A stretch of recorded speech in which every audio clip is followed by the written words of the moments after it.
There had never been so much mystery surrounding a Marvel film before, let alone a Spider-Man film.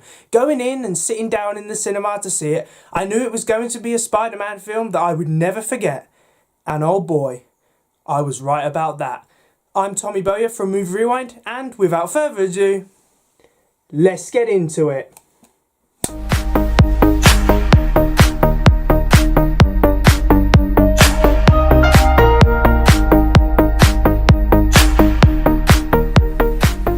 Spider-Man No Way Home was released in 2021. It was directed by Jon Watts, and it is the third film to feature Tom Holland as the superhero known as Spider-Man. And let's face it, there had been so many rumours surrounding this film. It was truly a mysterious film. Much like when Avengers Endgame was being promoted, I don't think anyone really had a clue how No Way Home was going to play out. We'd seen things in the trailers, but even the trailers didn't give a hell of a lot away. So going in, I remember the cinema being absolutely buzzing because no one really knew exactly what to expect from this film. Now I'm going to say from the off, this is a spoiler review. So if you haven't seen Spider-Man No Way Home, what are you doing with your life? Get down to the cinema right now, wherever you are, and go and see it right now. So please don't watch this video if you haven't seen it, because I don't want to give away any spoilers. Tom Holland gives his strongest performance as Spider-Man in this film. Now, I've always enjoyed Holland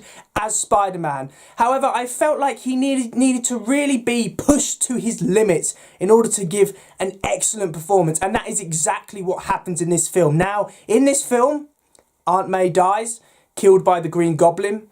And the scenes which follow that from Holland are absolutely amazing. He is such a talented actor, and he brings a level of depth to the character of Peter Parker and Spider-Man in this film, which he hasn't done before, and I love it for that. Also, his chemistry with Zendaya on screen is amazing. It makes the relationship between Peter and MJ that much stronger, and I really wanted them to succeed as a couple in this film, which makes the ending all the more tragic. Return of the classic villains is very, very welcomed. I never thought I would see some of these villains interact with one another, so that is just a joy to see.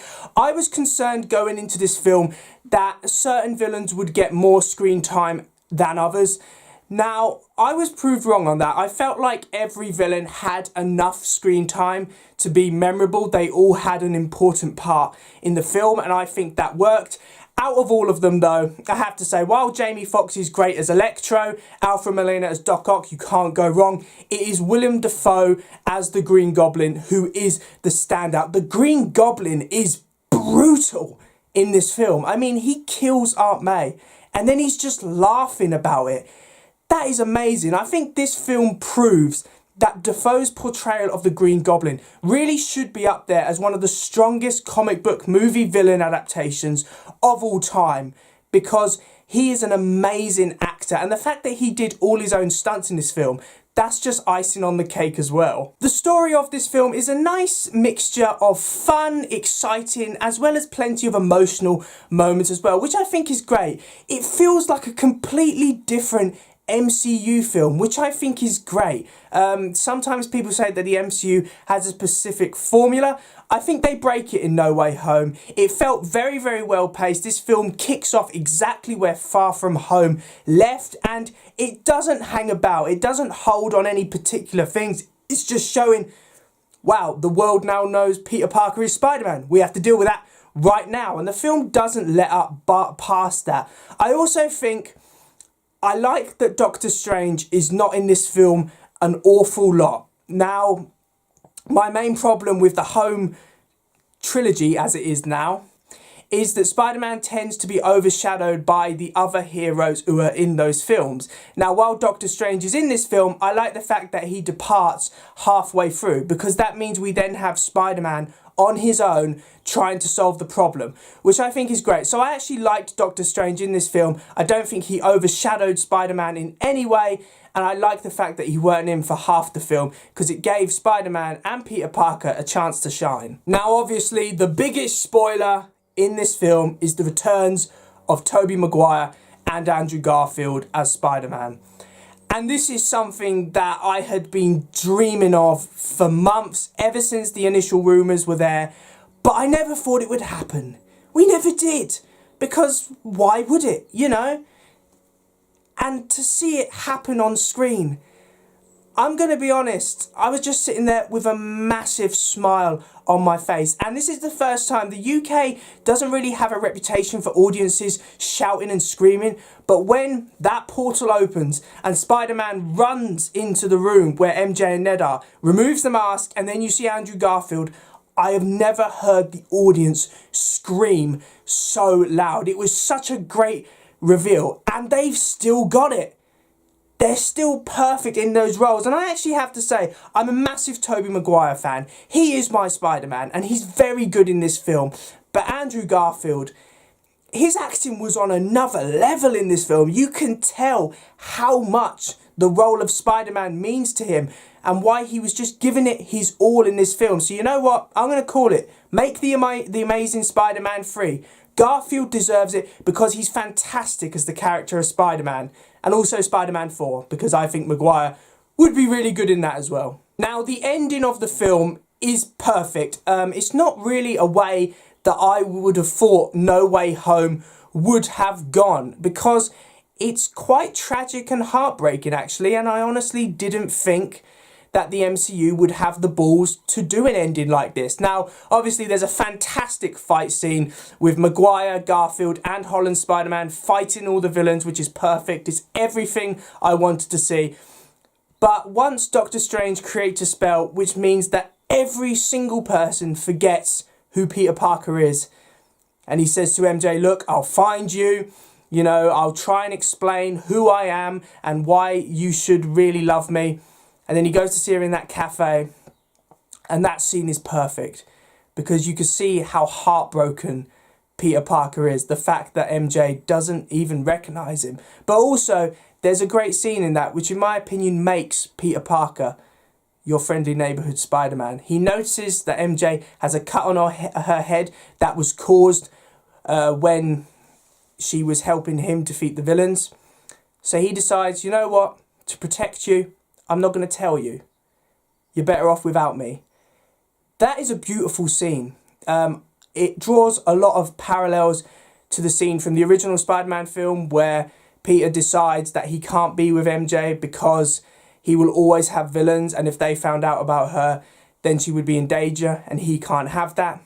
It drew a lot of comparisons to that scene, and I thought it was perfect. And the final scene, where we see Peter alone in that rundown flat with the homemade classic suit, and he goes out and kind of does a small final swing in the Christmas air. That is perfect. For me, Holland is now Spider-Man. I look at the Home trilogy, as it is, as Spider-Man's full origin story.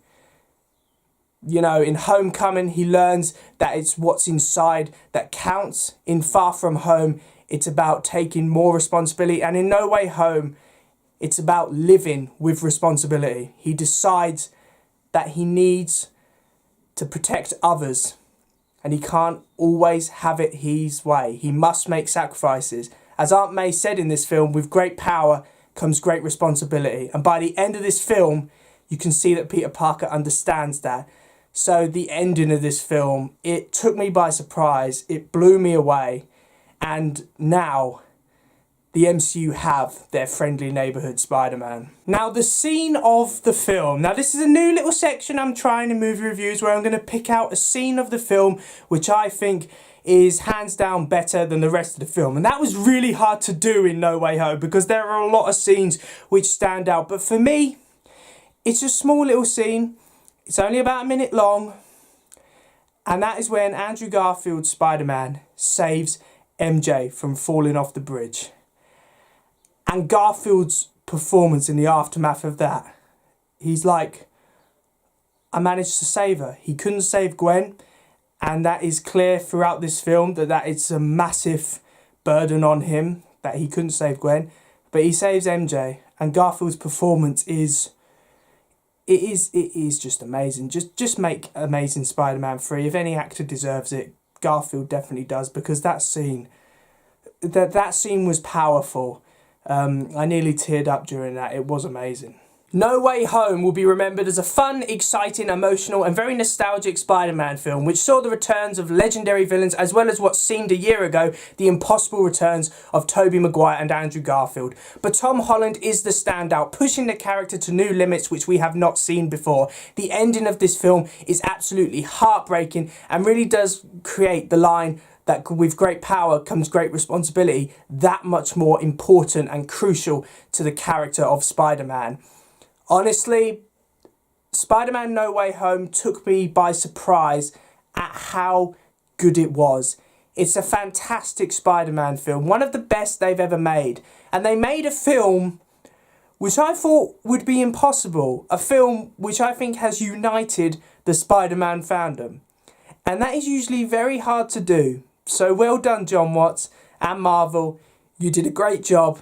And I cannot think of a better way that a live-action Spider-Verse film could have taken place. And that is why Spider-Man No Way Home gets a very well-deserved diamond ranking.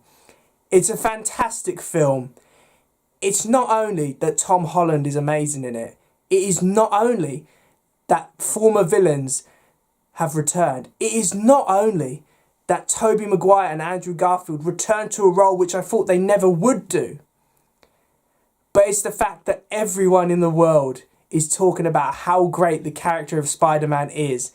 And that is just perfect. So thanks for watching, guys. I really do hope you enjoyed my Spider-Man No Way Home movie review. Please remember to like, comment and subscribe in order to receive great and maybe even improved quality content in the future. Now, hopefully I will be doing a discussion with my friend Matthew about Spider-Man No Way Home, where we'll get into a little bit more depth about certain things, and I'm really excited to hear his views on the film. So I will see you in another one. See ya!